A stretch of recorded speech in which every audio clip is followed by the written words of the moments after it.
आगाज कर। तो टॉपिक है बच्चे हमारे पास बोहर एटॉमिक मॉडल। ठीक है, तो चलते हैं बच्चे। बच्चे आज के सेशन में डिस्टर्ब मत करना क्योंकि आज वाकई बहुत ही इंपॉर्टेंट किस्म का टॉपिक है। अच्छा जी, सबसे पहले हम देखते हैं बच्चे आपके पास सवाल बोहर एटॉमिक मॉडल में से कौन कौन से सवाल आपके पास बन के आ सकते हैं। ठीक है, तो पहला सवाल आपके पास बन के आता है जी, explain the assumption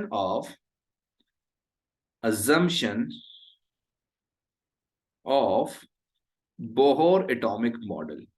Bohr atomic model, ठीक है, ये कहां पर आता है आपके पास? Peshawar board, Peshawar board.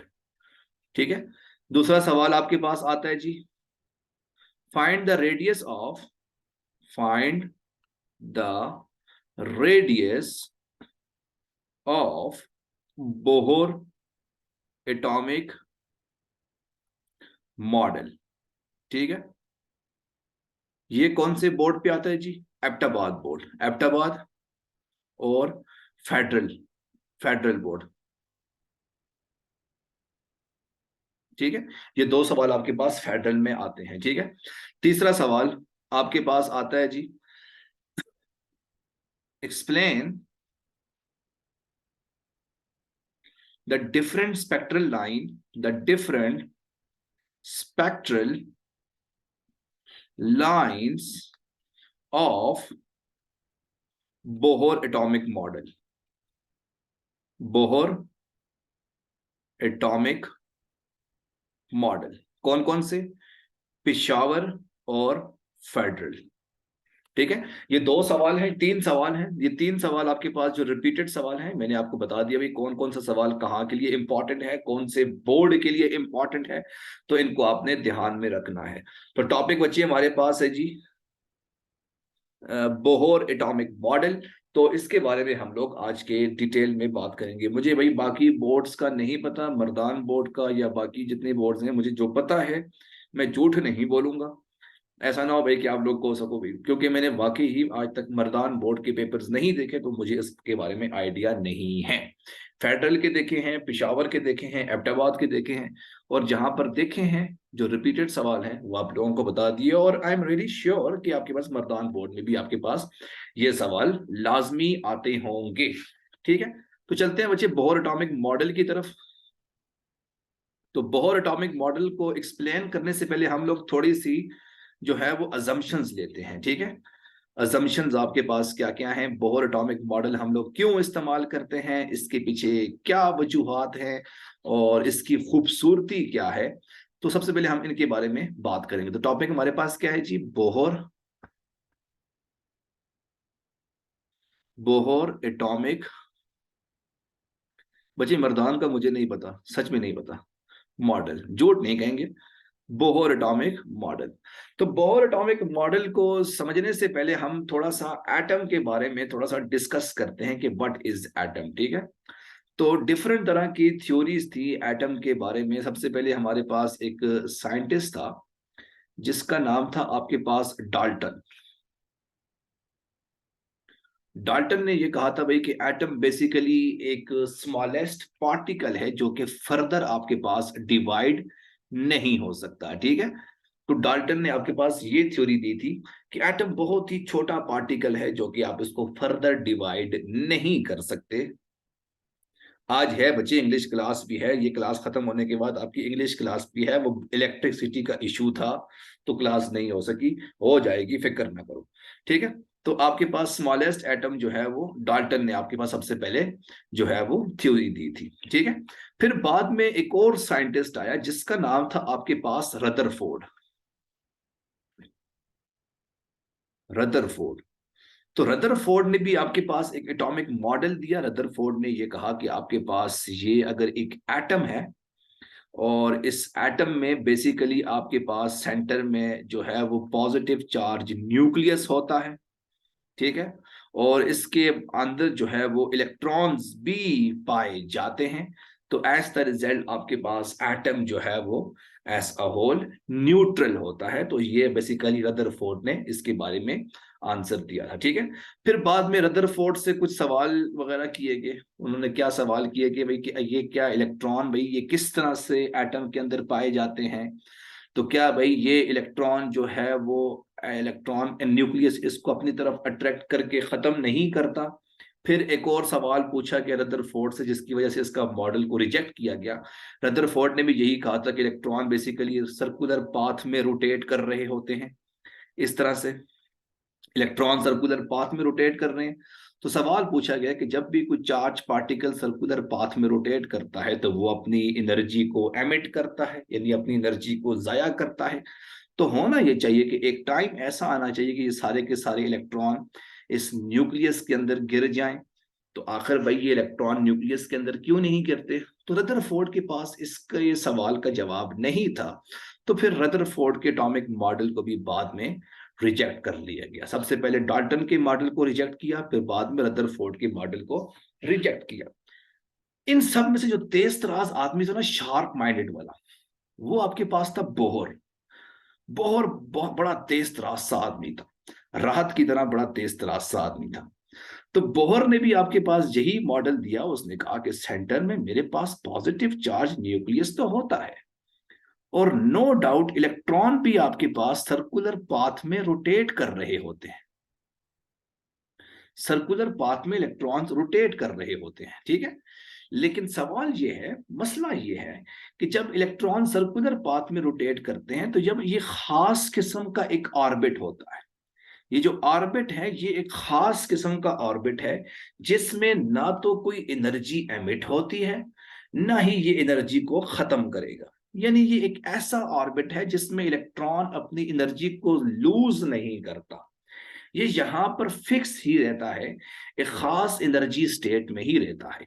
और बोहर ने एग्जांपल दी थी किसकी? प्लैनेटरी मोशंस की। जैसे उसने ये कहा था कि सेंटर में आपके पास सन होता है और इसके इर्द गिर्द आपके पास इलेक्ट्रॉन रिवॉल्व कर रहे हैं, एक खास ऑर्बिट में रिवॉल्व कर रहे हैं, जिसकी वजह से वो अपने न्यूक्लियस के अंदर नहीं गिरते, जिसकी वजह से बोहर का एटॉमिक मॉडल थोड़ा सा ठीक करार दिया गया। उन्होंने कहा हाँ भाई, ये जो बोहर ने बात की है ये बिल्कुल ठीक बात की है। कि क्यों? कि इलेक्ट्रॉन एक खास एनर्जी शेल में रोटेट कर रहे हैं, तब इसका मॉडल जो है वो करेक्ट करार दिया गया, ठीक है। फिर जब बाद में पूछा गया बोहर से भाई कि तुम्हारा मॉडल सिर्फ और सिर्फ हाइड्रोजन एटम तक ही पाया गया है, लेकिन हायर एटम में आपका मॉडल जो है वो फेल हो गया, तो बोहर ने इसका आंसर दिया भाई मेरा मॉडल सिर्फ हाइड्रोजन तक है, मुझे बाकियों का मैं जिम्मेदार नहीं हूं, ठीक है। तो फिर बोहर का मॉडल कुछ हद तक ठीक भी किया गया, बाद में बोहर एटॉमिक मॉडल को भी रिजेक्ट किया गया। फिर उसके बाद समरफील्ड मॉडल आ गया, फिर उसके बाद जो है वो और बहुत से शुडिंगर मॉडल्स आ गए, बहुत से एटॉमिक मॉडल जो है वो अभी तक जो है वो डिस्कस किए गए थे। तो आज का जो हमारा मेन मुद्दा है वो सिर्फ और सिर्फ बोहर एटॉमिक मॉडल का है, कि आज के सेशन में हमने सिर्फ और सिर्फ बोहर एटॉमिक मॉडल के बारे में हम लोग बात करेंगे, ठीक है। तो चलते हैं बच्चे बोहर एटॉमिक मॉडल की तरफ। इसके कुछ खास किस्म के पॉइंट्स हैं, इनको आप लोग अपने पास नोट कर लेना बच्चे। बोहर एटॉमिक मॉडल के अजम्पशंस जो आपके पास, जो पहला जवाब है आपके पास बोहर एटॉमिक मॉडल का, assumptions, जो मैंने आपसे ये कहा था, write down the assumptions of Bohr atomic model. सवाल नंबर 2 था आपके पास, write down assumptions of Bohr atomic model, कि बोहर एटॉमिक मॉडल में आपके पास कौन कौन सी assumptions थी, ठीक है। तो इसकी पहली assumptions आपके पास क्या थी? हाँ, पोस्टुलेट होगी या assumptions होगी, ठीक है, वो भी सही है। अच्छा जी, पहला पहला आपके पास क्या आ जाएगा? Electron revolve around the nucleus, electron revolve around the nucleus, around the nucleus in a fixed circular orbit, in a fixed circular orbit, ठीक है, आपके पास इलेक्ट्रॉन जो है वो न्यूक्लियस के गिर्द रिवॉल्व कर रहा है एक खास सर्कुलर ऑर्बिट के अंदर। ठीक है, अच्छा जी, here we have two forces are acted. साथ ही इसका पॉइंट क्या है जी, two forces were acted on the electron, कि दो फोर्सेस आपके पास जो है वो इलेक्ट्रॉन के ऊपर एक्ट कर रही हैं। One is the one is the coulombic force, coulombic force, and other is the centripetal force, centripetal force, कि पहली मेरे पास कूलम्बिक फोर्स है और दूसरी मेरे पास सेंट्रीप्यूटल फोर्स है। ठीक है, और वो आपके पास क्या होगी, जरा ध्यान से देख लो, F coulombic is equal to F centripetal. और कूलम्बिक फोर्स मेरे पास किसके इक्वल है, सेंट्रीप्यूटल फोर्स किसके इक्वल है, M V square divided by R, और coulombic force K E square divided by R का स्क्वायर, आर आर से कैंसिल। तो यहां से आपके पास क्या बन जाएगा, M V square is equal to K E square divided by R. इसको आपने इक्वेशन नंबर 1 का नाम दे दिया। इक्वेशन नंबर 1 आपके पास ये आ जाएगी। बच्चे जल्दी से पहला पॉइंट अपने पास लिख लो, फिर हम सेकंड पॉइंट की तरफ चलते हैं। जल्दी से अपने पास पहला पॉइंट लिख लो, फिर हम दूसरे पॉइंट की तरफ चलते हैं। लिख लिया, गुड। मुझे पता तुम लोगों ने सिर्फ स्क्रीन शॉट लिया है, तुम लोग निकम्मे लोग हो। तो सवाल नंबर 2 की तरफ, पॉइंट नंबर 2 की तरफ देखते हैं। अब पॉइंट नंबर 2 आपके पास क्या है जी, पहला क्या है जी, इलेक्ट्रॉन आपके पास एक फिक्स सर्कुलर ऑर्बिट में रोटेट कर रहा है जिसमें दो तरह की फोर्सेस एक्ट कर रही हैं, एक कूलम्बिक फोर्स, दूसरी मेरे पास सेंट्रीपिटल फोर्स आपके पास जो है वो एक्ट कर रही है। ठीक है, अच्छा जी, अब पॉइंट नंबर 2 आपके पास क्या होगा, point number 2, electron move, electron move in quantize, quantize मतलब fix circular orbit, circular orbit having angular momentum, angular momentum is N H bar. ठीक है, कि आपके पास इलेक्ट्रॉन जो है वो एक फिक्स ऑर्बिट में मूव कर रहा है। ये इसने, आप ये समझ लो कि बोहर ने एक ब्लंडर किया था और इसी ब्लंडर की वजह से उसको नोबेल प्राइज मिला था। बेसिकली वो कहते हैं ना कि वो, आप ये समझ लो कि चांद जो है वो गोल क्यों है। अब उसको पता ना हो भाई कि भाई चांद गोल क्यों, या जमीन आपके पास गोल क्यों है, तो बंदा कहे कि अल्लाह की मर्जी है। तो एग्जैक्टली इसने भी यही बात की थी, इलेक्ट्रॉन आपके पास एक खास सर्कुलर ऑर्बिट में मूव कर रहे हैं जिसका एंगुलर मोमेंटम आपके पास एन एच बार है, having no energy is released when move in that orbit, that orbit, कि इलेक्ट्रॉन आपके पास एक खास सर्कुलर ऑर्बिट में मूव कर रहा है, यानी आपके पास एक ऐसा ऑर्बिट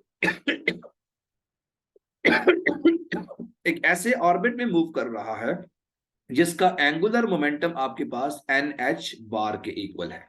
अब एंगुलर मोमेंटम एल के इक्वल होता है, और एल मेरे पास किसके इक्वल होता है, R cross P is equal to N H bar, और ये क्या बन जाएगा, M V R is equal to N H bar आ जाएगा। ठीक है, अब इस पॉइंट को जरा समझते हैं, इस पॉइंट को जरा समझते हैं, इसका मतलब क्या है, कि ये क्या कहना चाहता है इस यहां पर, जरा ध्यान से देखो। तो जैसे मैंने आपसे ये कहा था कि रदरफोर्ड का आपके पास मॉडल जो है वो रिजेक्ट कर दिया गया था, क्योंकि रदरफोर्ड ने भी यही कहा था भाई कि सेंटर में मेरे पास पॉजिटिवली चार्ज न्यूक्लियस होता है और उसके इर्द गिर्द आपके पास इलेक्ट्रॉन ऐसे रिवॉल्व कर रहे होते हैं। रदरफोर्ड से जब सवाल पूछा गया कि भाई जब इलेक्ट्रॉन आपके पास रिवॉल्व कर रहे हैं इस ऑर्बिट में, तो भाई ये तो कोई भी चीज अगर मूव करती है सर्कुलर ऑर्बिट में तो वो तो एनर्जी को रिलीज करती है, तो ऐसा क्यों नहीं होता कि इलेक्ट्रॉन जब एनर्जी रिलीज करती है, रिलीज करते करते करते करते वो न्यूक्लियस के अंदर गिर जाए? इसका जवाब रदरफोर्ड के पास नहीं था, तो उसके मॉडल को रिजेक्ट कर दिया गया था। फिर जब बोहर्स ने भी यही मॉडल दिया था, बोहर ने भी एग्जैक्टली ऐसा ही कहा था भाई कि मेरे पास सेंटर में पॉजिटिवली चार्ज न्यूक्लियस है और उसके इर्द गिर्द आपके पास इलेक्ट्रॉन रिवॉल्व कर रहा है। बोहर से भी यही सवाल पूछा था कि भाई आप कह रहे हो इलेक्ट्रॉन रिवॉल्व कर रहा है, तो आखिर इलेक्ट्रॉन एनर्जी रिलीज करेगा तो न्यूक्लियस के अंदर घेरेगा क्यों नहीं? तो बोहर बड़ा टेक्निकल किस्म का आदमी था। बोहर ने यह कहा था कि भाई मेरे पास जो इलेक्ट्रॉन रिवॉल्व कर रहा है वो एक खास ऐसे स्टेट में रिवॉल्व कर रहा है, एक ऐसे शेल में रिवॉल्व कर रहा है जिसका एंगुलर मोमेंटम आपके पास एन एच बार, जिसको आज तक कभी कोई एक्सप्लेन नहीं कर सका। God know what is this, ठीक है? कि आपके पास एक ऐसा शेल है, एक ऐसी चीज है जहां पर आपके पास ना तो वो एनर्जी इमिट करेगा ना ही भाई वो रिलीज करेगा, ठीक है? तो ये वाली उसने पॉइंट करके इसके मॉडल को उसने एक्सेप्ट कर लिया। और उसने क्या असम्पशंस दी कि जैसे आपके पास जो जमीन है वो सूरज के गिर्द गिर्द जो है वो रोटेट कर रहा होता है, जमीन सूरज के गिर्द गिर्द रोटेट कर रही है, क्यों? अब इसका जवाब क्या है जी कि भाई जमीन सूरज के गिर्द रोटेट कर रही है, क्या वो कोलैप्स क्यों नहीं होते?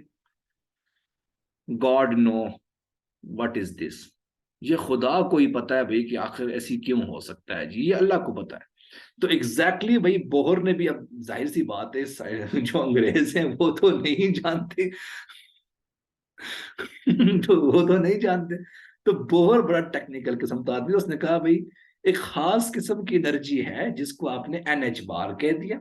गॉड नो व्हाट दिस, ठीक है, खुदा को पता है, हमें नहीं पता। तो आखिरकार उन्होंने इसके मॉडल को एक्सेप्ट कर लिया था।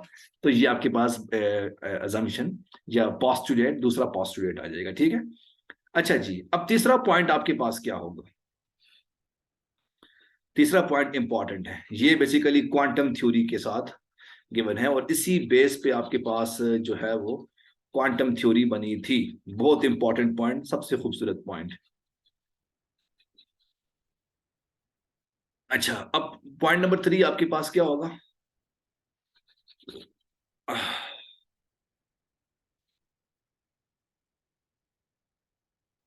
क्या लिखा है? अच्छा है ये फर्दर एक्सप्लेन नहीं किया वरना ये भी हमारे गले पड़ते हाँ जी। अच्छा जी, बस आखिरी 5 मिनट, 5 मिनट बाद में आना है। अच्छा जी, अब पॉइंट नंबर 3 आपके पास क्या होगा जी? when electron when electron absorb energy, ठीक है, जब आपके पास इलेक्ट्रॉन एनर्जी को ऑब्जॉर्व करेगा या गेन करेगा, it will move it will move from lower energy state from lower energy state to higher energy state, higher energy state, ठीक है? सिमिलरली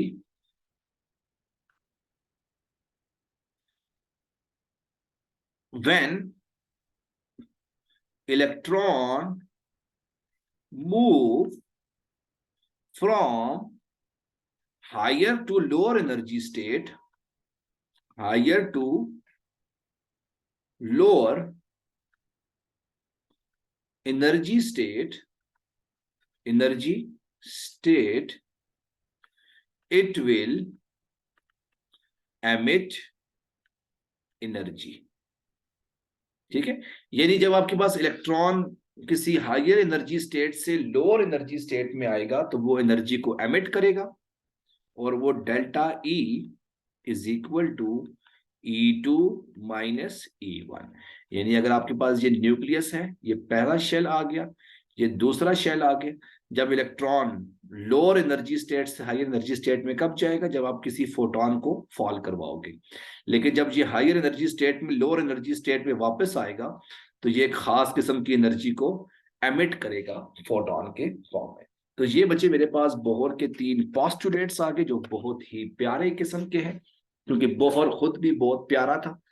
तो अब किसी बच्चे का कोई सवाल है और वो पूछना चाहता है तो वो काइंडली पूछ सकता है।